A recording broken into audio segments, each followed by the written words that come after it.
आज हमारी क्लास होने वाली है वैल्यू के ऊपर। अब ये वैल्यू होती क्या है? वैल्यू तो आपने बहुत सुनी होगी, लेकिन अब इसका और इसका यूट्यूब का क्या रिलेशन है, ये जानेंगे आज के हम इस वीडियो के अंदर कि वैल्यू और यूट्यूब से क्या रिलेशन है। जो मैं इस वीडियो को, इस टॉपिक को छेड़ रहा हूँ, तो देखो, वैल्यू और यूट्यूब समझो। आज एक उदाहरण देता हूँ आपको। एक बार जो प्याज था, इसकी क्या हुई थी, जो माल था वो कम आ रहा था लोगों तक। माल क्या आ रहा था? कम। कम आ रहा था। लोगों की डिमांड इसकी ज्यादा थी। डिमांड ज्यादा थी, माल कम था, तो क्या बढ़ गई? वैल्यू, प्राइस बढ़ गई थी। पर कब बढ़ी? जब इसकी क्या थी? वैल्यू। वैल्यू समझ रहे हो ना? यानी अगर इसकी वैल्यू नहीं होती, माल कम होता, तो क्या होती? इसकी जो रकम है वो उतनी ही रहती, कोई फर्क ज्यादा पड़ता नहीं। लेकिन क्या हुआ?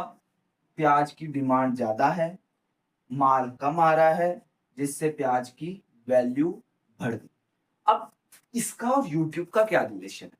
अब देखो, इसका और यूट्यूब का बहुत अच्छा रिलेशन है। अगर आपने आज समझो, आप एक कंटेंट क्रिएटर हो, या आपका मोबाइल और इसमें आपका अकाउंट है, यहाँ पर कुछ भी XYZ नाम से। अब क्या होता है, आप इसमें अपना कंटेंट अपलोड करते हो। अब ये कंटेंट यूट्यूब ऑडियंस को देता है। अब अगर आप अपनी पहचान बनाने में सक्षम हो जाते हो, यानी आपकी पहचान बन जाती है, पहचान बनते ही आप प्याज बन जाओगे। प्याज बन जाओगे। प्याज बनते ही क्या होगा? आप अपनी जो माल है, यानी अपनी जो वीडियो है, वो ऑडियंस तक कम पहुंचाओ। ऑडियंस की डिमांड आपके कंटेंट को देखने के लिए ज्यादा हो। इससे क्या होगा? आपकी रिच बढ़ेगी, आप पॉपुलर होगे। लेकिन उसके लिए क्या होनी चाहिए? आपके चैनल की डिमांड। वो डिमांड कैसे बढ़ेगी? ये आपको इस चैनल पर ही मिलेगा। लेकिन आज जो हम विषय है उस पर ही पहले बात कर लेते हैं। तो देखो, कई क्रिएटर्स ये सोच के क्रिएटिविटी शुरू कर देते हैं, अपनी कंटेंट क्रिएशन शुरू कर देते हैं कि एक बार चैनल मोनेटाइज हो जाए, फिर तो पैसा ही पैसा। तो आप, मैं कह दूं, गलत हूँ। चैनल मोनेटाइज होने के बाद कोई पैसा पैसा नहीं होता भाई। पैसा, समझ लो आपने कोई शॉप खोली, उसमें आपने माल भर लिया, लेकिन कस्टमर ही नहीं आ रहा, तो क्या आप वो माल बेच पाओगे? आपके पास पैसा, आप पे माल भी है, दुकान भी है, लेकिन कस्टमर तो नहीं है ना। अब आपके जो सब्सक्राइबर, आप बोलोगे यार सब्सक्राइबर भी तो हुए इतने।